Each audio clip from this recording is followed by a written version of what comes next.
Bismillahirrahmanirrahim. Assalamualaikum warahmatullahi wabarakatuh. Alhamdulillah, alhamdulillah, alhamdulillah, wa Allahumma salli ala Muhammad wa ala alihi wa sahbihi ajma'in. Bapak Ibu hadirin rahimakumullah, akan kita lanjutkan pembahasan pekan lalu seputar bab ibadah haji. Kali ini akan kami sampaikan tentang bab apa saja pelajaran-pelajaran penting dibalik ibadah haji. Nah, yang pertama adalah belajar untuk ikhlas. Dalam setiap ibadah perlu kita pahami yang Allah tekankan adalah keikhlasan.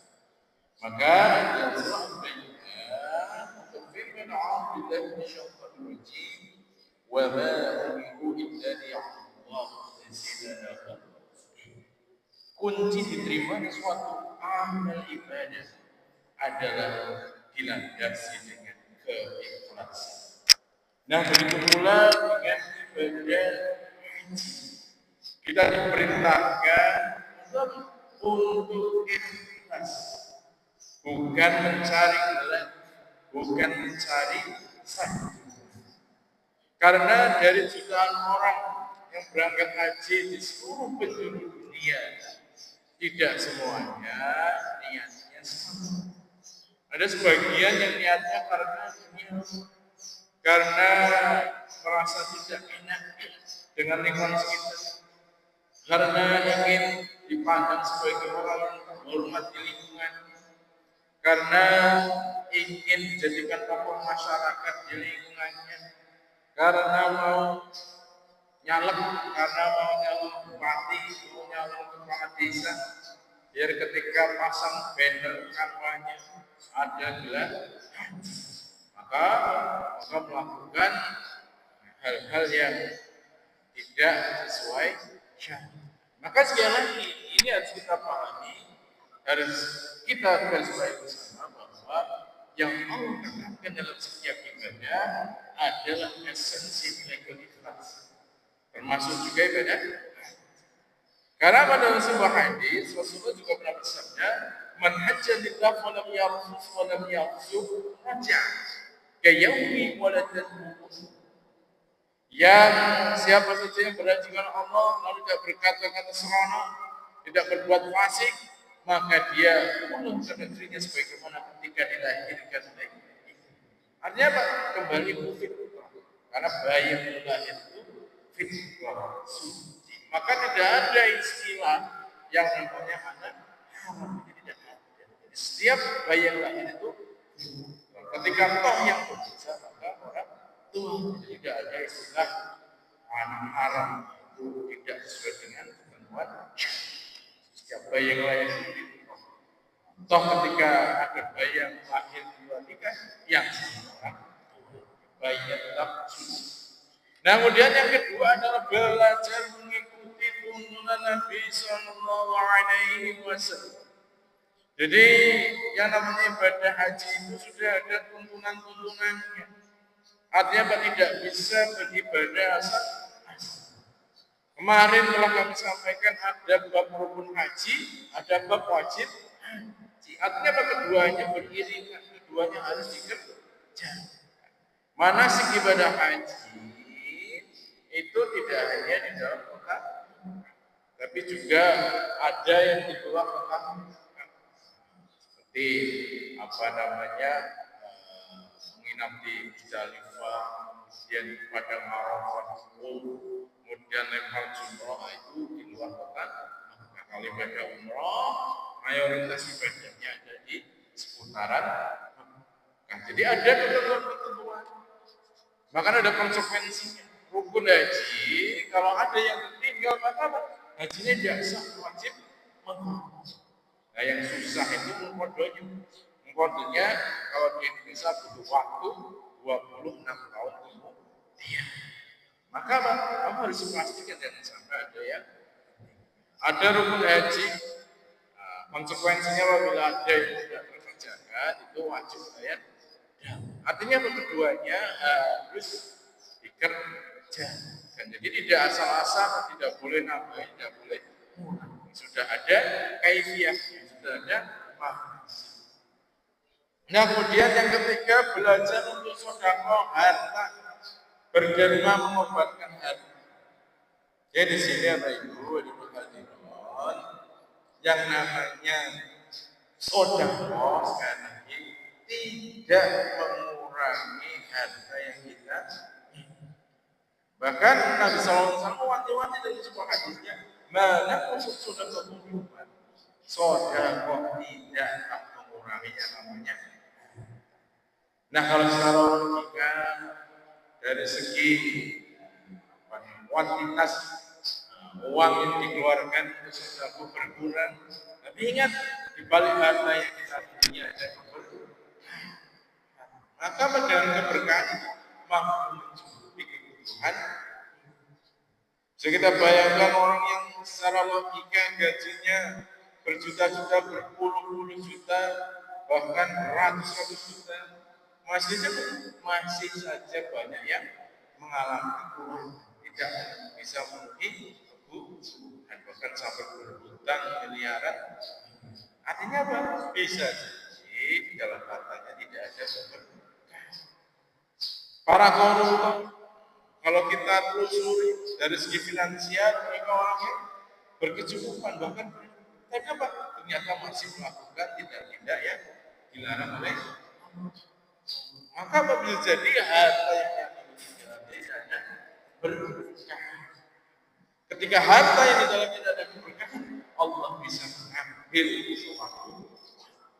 Misal di OTT KPK, kemudian hartanya seluruhnya disimpan. Jadi ini salah satu bentuk bagaimana Allah bisa mengambil harta yang dia miliki dalam waktu kapan pun dan dimanapun. Artinya apa? Artinya sekali lagi pelajaran. Bahkan Imam Nawawi mengatakan kekurangan harta bisa ditutup dengan keberkahannya atau ditutup dengan pahala yang besar di Allah Subhanahu wa taala. Nah, kemudian yang keempat dalam ibadah haji saat ihram belajar untuk meninggalkan larangan walaupun sifatnya sementara. Jadi ya Bapak Ibu, jika memakai ihram itu ada beberapa pandangan. Yang di satu sisi mungkin itu perkara yang mudah apabila tidak saat berihram. Tapi ketika saat berihram itu semua harus istiqomah. Misalkan apa? Misalnya dalam hadis Bukhari dan Muslim, Rasulullah pernah bersabda tidak boleh memakai gamis, baju, sorban, celana untuk kepala, sepatu kecuali seorang yang tidak pakai sandal. Boleh menggunakan sepatu namun adalah yang memotong bagian yang lebih bawah dari mata kaki.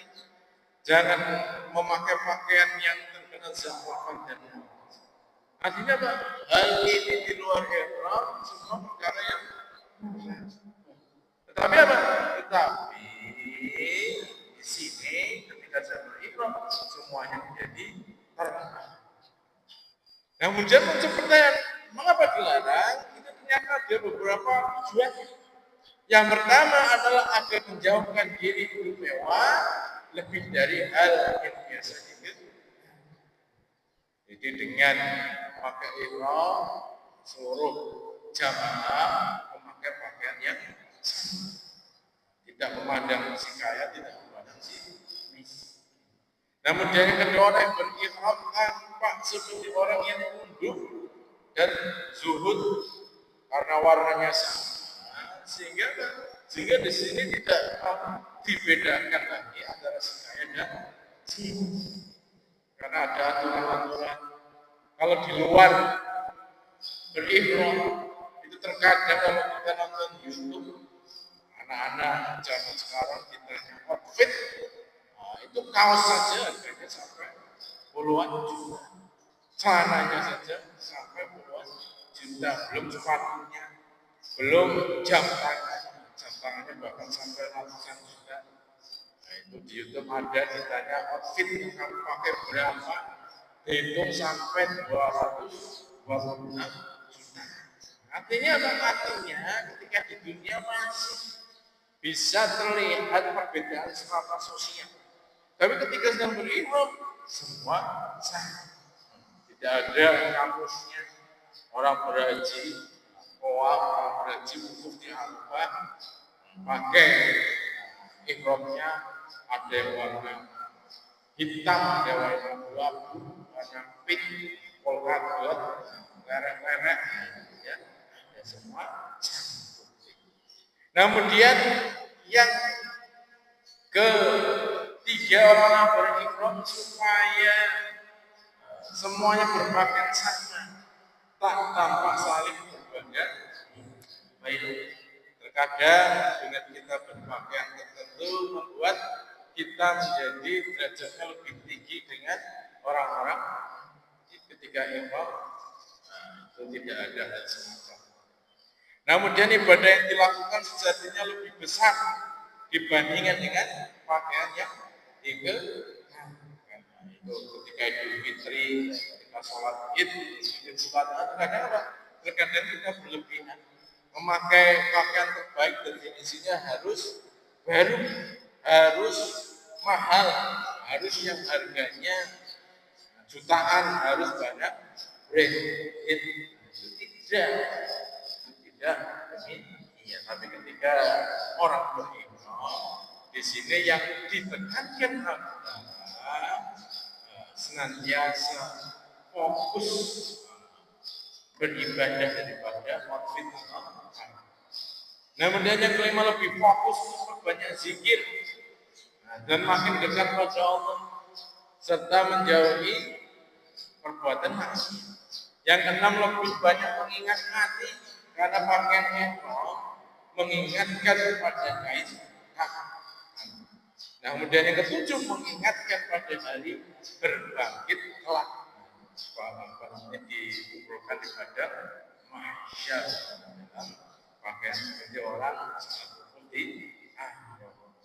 Maka inilah beberapa rahasia di balik larangan ini. Tidak boleh asal-asal, tidak ada aturan. Nah, kemudian pelajaran haji yang kelima, belajar untuk senantiasa rajin berzikir.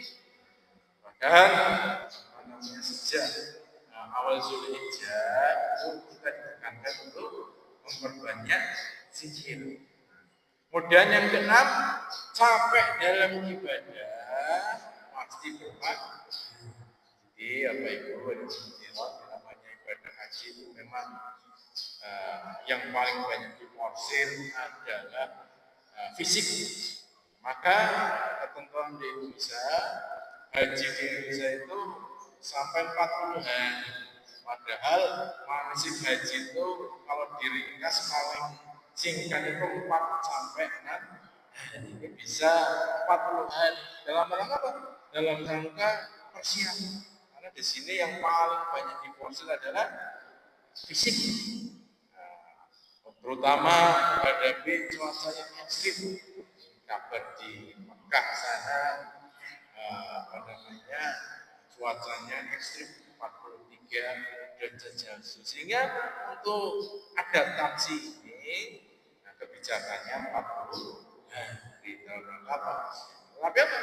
Banyak yang malah memanfaatkan untuk plesir-plesir yang tidak perlu. Kalau kita nonton di YouTube ini ada beberapa jamaah haji Indonesia yang menyelenggarakan wisata religi di sekitaran sana. Ini banyak yang di-stop. Kenapa?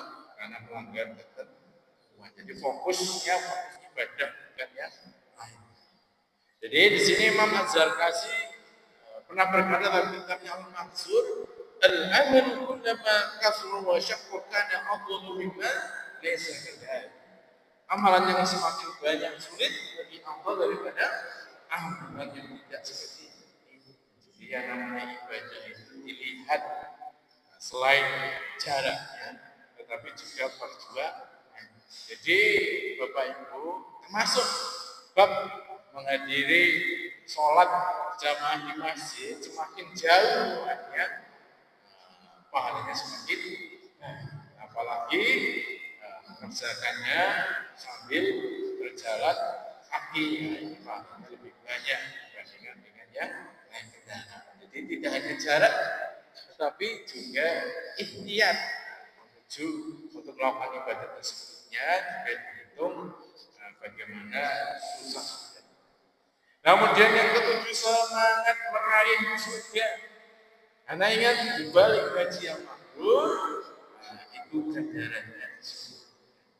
Nah, kemudian ibadah 8 ibadah pilihan dari kemampuan. Jadi dalam surah Al-Imran 97 di situ jelaskan bahwa kunci ibadah haji itu manis apa? Artinya apa? Kemampuan. Kemampuan di sini menurut Ibnu Abbas paling tidak ada 3. Yang pertama fisik, sehat badan. Yang kedua finansial, bekal uang yang cukup. Dan yang ketiga ada kendaraan dan tidak ada bahaya mengancam. Ini definisi syafa'ah mampu dalam ibadah. Nah, kemudian 9 amalan ada amalan yang sangat diinginkan. Dan yang 10 belajar dari ucapan-ucapan terlebih ya, perbanyak zikir kepada Allah, senantiasa dekatkan diri kepada Allah. Nah, ini paling tidak 10 pelajaran mana haji, mudah-mudahan ada hikmah yang bisa kita petik. Dan yang sudah haji sebagai bahan pengingat, senantiasa lebih berhati-hati, menjaga lisan, menjaga tindakan. Bagi yang belum haji, mudah-mudahan Allah berikan kemampuan Allah memanggil di waktu yang tepat. Amin. Saja yang saya sampaikan. Nasib Allah Qarib. Moga kita bersama dengan baca doa Rabbul Majlis. Bismillahirrahmanirrahim. Assalamualaikum warahmatullahi wabarakatuh.